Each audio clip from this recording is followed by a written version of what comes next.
Tonight you're presenting Tanya Simon, Bob Simon's daughter, with his Lifetime Achievement Award. Yes. And in your words, what kind of storyteller was he? Oh, he was the best of storytellers. I mean, I think he represented for us at CBS News at the highest echelon of what happens and what a correspondent can do. You know, Bob, I think of some of the great writers that worked at our organization that were his heroes. Peralt and Safer, you know, people who really knew how to tell a story. And it's so important to us in terms of our philosophy, which is that we don't do audience research to determine what stories we're going to cover. We just decide what's important, and then someone like Bob has the ability to tell it so well, anything, no matter what story it was. So we're going to miss that very much. He was a master storyteller.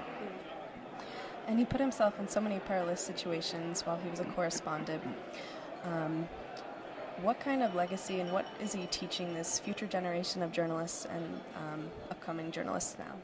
I think that one of the most important lessons that he leaves us with is that you have to have the heart for it. You know, he was driven by natural curiosity. He couldn't wait to get out on the road.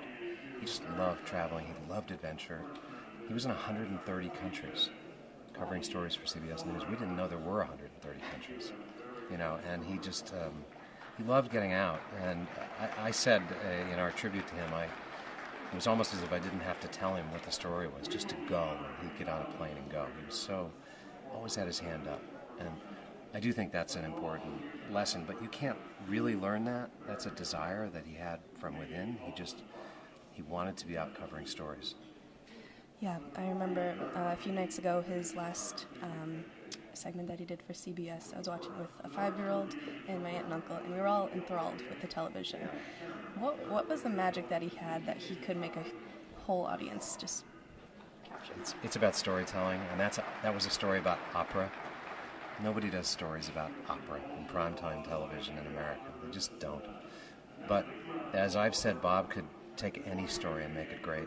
He was so clever. He was such a good writer, and he was really a smart guy. You know, he really was understated, and he wanted to be a regular person. He didn't ever inject himself into a story, but he was always observing what was happening around him, and he always had a good line to go with it. And we were looking through the body of work, which is the most remarkable body of work I think ever at CBS News.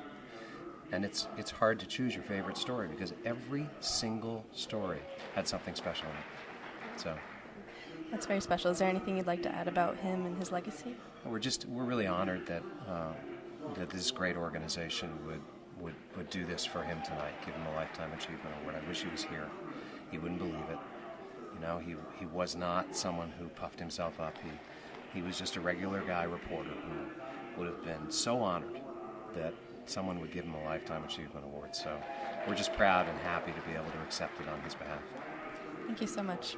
Thanks. Thanks, everybody.